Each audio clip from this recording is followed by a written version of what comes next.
Hello, this video is for my advanced math students. This is lesson 66. Before I go any further, I'm going to just tell you right now that this lesson is assigned. Up here on the board, I have written the numbers that are assigned from the lesson. 5 and 6, 9 and 10, 14 through 17, and 25 through 28. If you have questions, give me a call. Second thing, we have skipped the two lessons before this, both 64 and 65.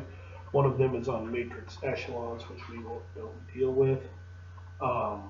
65, we may go back and get trigonometric equations and the sinusoids and stuff like that, if we see each other soon. This lesson also is on proofs of similar triangles. We're not going to fool with proofs, but I do want to point out something from this lesson. And actually, most of this lesson is going to be a review of stuff you've had before. I happen to be on page 332, and I wanted to go over how to show the length of different sides of this triangle here. As I said already a minute ago, we've done this many times in class, but I figure it would be worth reviewing again. It's one of those concepts that I've discovered over the years students need repeated multiple times. And we're just going to go over that here right now too. On that page, it's example 60A6 at the top of page 332. They have this triangle drawn up. They say go find X, Y, and Z. We know that all the triangles that we can draw from this are all similar triangles. I won't go into all the reasons why that is, but we know they can.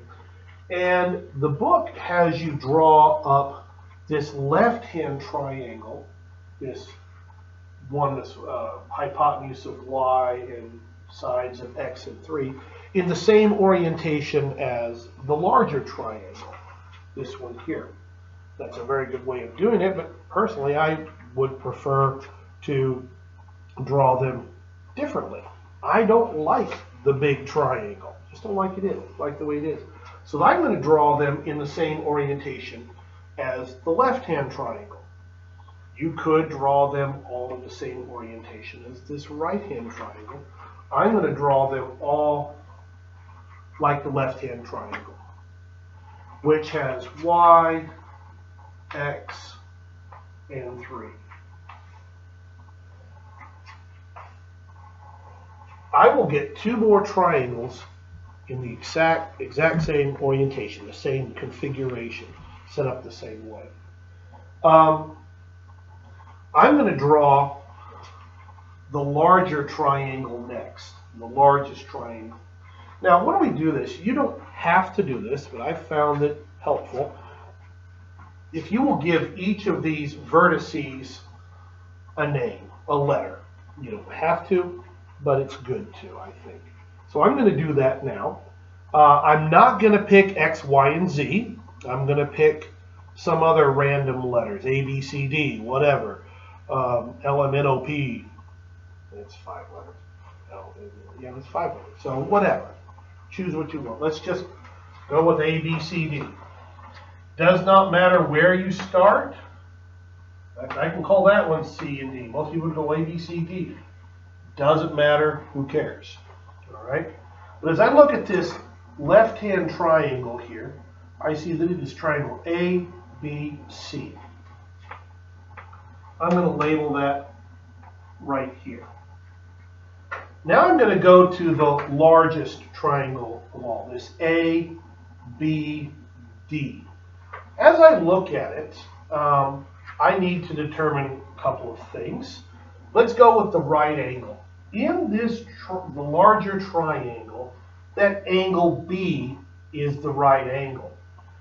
In our original triangle, that ABC, we see that the letter C is the right angle. For the large one, it's the letter B. Well, somebody says, well, how can that be? This B up here, well, there are 3 angles right here at this B. There's the right angle of the large triangle. There's that angle of the left-hand triangle, and then there's that angle of the right-hand triangle. Doesn't really matter, it can switch. So in the larger triangle, that is angle B there. Now, how do I label the others? I've got angle B. I now need to label A and D. Somebody's going to go, oh, this is way over on the left-hand side. That's going to be angle A. Happens to be true, but let's tackle it a little more scientifically, shall we say. In this large triangle, and in the left-hand smaller triangle, what angle do they have in common? Somebody might say that they both have the angle B in common. Yes, but B is 3 different angles. That's not really what they have in common. For the larger triangle, it's a 90-degree angle. For this one, it's some other angle, which we don't know. It doesn't really matter. It's value. It's measured there. But I do see that they both have angle A as one of their vertices. So here is angle A on the smaller one. They both share angle A, so this will be angle A on the larger triangle. Angle D is right there. Okay? Let's go ahead and label what we know there. AD. What is the length of AD? Well, it's 3 plus 9. AD will be 12. BD. BD, I see, is letter Z, the length of Z. What about AB? Well, AB is Y, right there. That is its length. Now let's go over here to this right-hand triangle. Again, I know that its right angle is right there at letter C. Okay? Notice both the left hand and the right hand triangles have vertice C as their right angle. It doesn't share any common vertices other than this one with the left hand triangle, but it does share a vertex of the larger triangle. Here is, I think I say vertice for the singular. It's a vertex, sorry. Here is the larger triangle, and it has this angle D here, as does the right-hand triangle. It also has this angle D.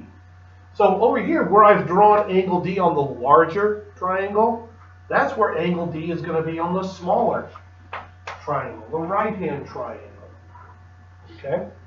Like that. Here, and what's the third vertice left? We've got C, D, and then B. I want to point out something. Notice that these two triangles have D in common. These two triangles have C in common. And then these two triangles have A in common. That it's at the same orientation. It's in the same vertex. Okay? Whereas B is not the same for any of them. For B, for this left-hand triangle, B is way up top. For this one, it's the right angle. For this one, it's the lower left. That's the way it will be in all of these. So let's label the sides of that triangle over there. BD is Z. What is DC? DC is 9. And BC is X, a length of X. And we're told to go find X, Y, and Z. Now before we go and do proportions over there, and similarities and cross multiplication, I want to point out something. If you remember back to your geometry days, you can easily find X without drawing on these orientations. Anytime you have a triangle where you cut through it like there and find the height, and it splits this opposite side in two, this X, this altitude, will be the geometric mean of these two lengths here. In other words, you multiply those two together and take the square root. That's the geometric mean. The square root of both of them multiplied together. So this is going to be the square root of, what is that, 27? Well, this is square root of 3, square root of 3. That's going to be 3 square root of 3. I already know that that is X, okay? 3 square roots. 3. I wrote this 3 square root of 33. Excuse me. Okay, that's what x is going to be. Let's show it over here. Let's draw some proportions. I'm going to erase this just to give me some room. And over here, I can say hypotenuse over bottom. That's y over 3 will equal, in this case, 12 over y. I could have said y over 3 equals z over x. That wouldn't have done me any good. I would have had 3 variables, 3 unknowns. Couldn't have solved anything there. Let's go ahead and solve for y. I cross multiply.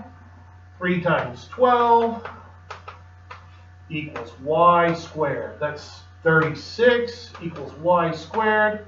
Take the square root of both sides. Y equals 6. Okay. From that, you could go do the Pythagorean theorem to find x. We're not going to fool with Pythagorean theorem here today. Let's move on, find something else. Still using this triangle, let's find x. X over 3. Well, what does x over 3 equal? X over 3 will equal z over y. That won't help me any, 3 variables. But it will also equal 9 over x. X over 3, right side over bottom, will equal 9 over x, right side over bottom. By the way, if you do this right, it always works out this way. 3 times 9 equals x squared. We had this just a moment ago when I pointed out that x equaled the geometric mean of 3 and 9. Well, I take, what is this? This is 27 equals x squared. Take the square root. X equals the square root of 27, which we said was 3 square root of 3. We established that a minute ago, but I'm showing you using the cross multiplication. X equals 3 square root 3. That's a 3 there. How do we find z? Well, here I can do 12 over z equals z over 9. Cross multiply. Z squared equals the square root, 9 times 12. You want to go ahead and work that out, you can, but it's just z equals, what's the square root of 9? That's 3. What's the square root of 12? That's what? 2 times 2 times 3 is 2 square root 3. Z equals 6 square root 3. I know some of you are going to want to use your calculators. We like exact values. Exact values have radicals in them like this. If you use a calculator, the square root of 3 being an irrational number, it'll go on out to a bunch of different decimals, and you actually lose a bit of accuracy. So there you go, how to set them up in the same orientation, and then doing the cross multiplication. If you ever get something like 12 over z equals 9 over z, they don't cross multiply to give you x squared, y squared, z squared. You know you've set them up wrong. You need to either go back and try it again or give me a call. Here's your assignment, as I already said. Get that to me when you can, and we'll do another lesson soon and maybe pick up these others that we've missed. Thanks, guys. See you soon. Not